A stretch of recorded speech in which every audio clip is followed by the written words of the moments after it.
یک لحظه صبر کن. همین الان که این کلمه رو میشنوی، در درون تو یک معجزه در حال رخ دادن است.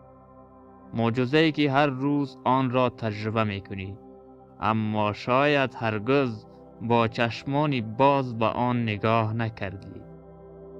زمان، این واژه آشنا بزرگترین راز زندگی ماست. به من گوش بده. آیا تا به حال احساس کردی که یک دقیقه گاهی مثل یک عمر طول بکشد و یک سال گاهی مثل یک نفس بگذرد؟ پاسخ این راز در مغز تو نهفته است. مغز تو یک ساعتی دقیق نیست. مغز تو یک هنرمند خلاق است. وقتی اتفاق جدید و هیجان انگیز می افتد، مغز تو با دقت تمام جزئیات را ثبت می کند. مثل اولین باری که اقیانوس را دیدی. یادت می آید؟ در آن لحظه مغز تو از هر ثانیه یک نقاشی زیبا کشید. به همین دلیل آن روز در خاطراتت طولانی و زنده است. اما روزهای تکراری، همان مسیر، همان کار، همان روال. مغز تو فقط یک طرح ساده می کشد و به همین دلیل است که هفته های تکراری سریع مثل برق می‌گذرند. پس حالا می‌فهمی که زمانی واقعی در ساعت مچیت نیست. زمانی واقعی در ذهن تو جاری است. و این فقط یک نظریه نیست. این یک حقیقت علمی است، حتی در فضا.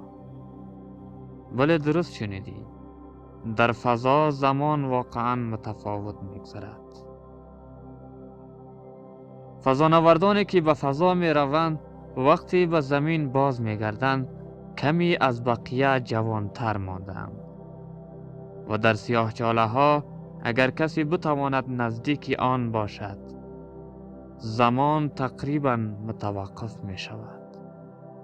این جادوی کیهان است و جالب اینجاست که ذهن تو از همان قوانین پیروی می کند. حالا مهمترین بخش را با هم کشف میکنیم. تو می توانی زمان زندگیت را کنترل کنی. آره درست شنیدی. با 3 کلید ساده. اول، کارهای جدید انجام بده. دوم، با تمام وجود در لحظه حاضر باش. سوم، زیبایی های کوچک را ببین. با این 3 کلید تو می توانی از هر روز یک شاهکار خلق کنی. پس از امروز وقتی احساس کردی زمان سریع می‌گذرد، بدان که مغزت دارد روی خلبان خودکار کار می‌کند. تو می توانی کنترل را به دست بگیری. مسیر جدیدی به خانه برو. غذای جدیدی امتحان کن. به رنگ برگ‌ها دقت کن. به صدای باران گوش بده. اینها زمان را برایت کم می‌کنند. اینها زندگی را برایت عمیق می‌کنند. حالا داستانی تو. به یاد بیاور زیباترین لحظه‌ای که زمان برایت ایستاد کدام بود. آن لحظه را در کامنت ها برایم بنویس. دوست دارم داستانهایت را بخوانم. و اگر این سفر به دنیای زمان برایت جالب بود، لایک کن، سابسکرایب کن و این ویدیو را برای کسانی بفرست که دوستشان داری.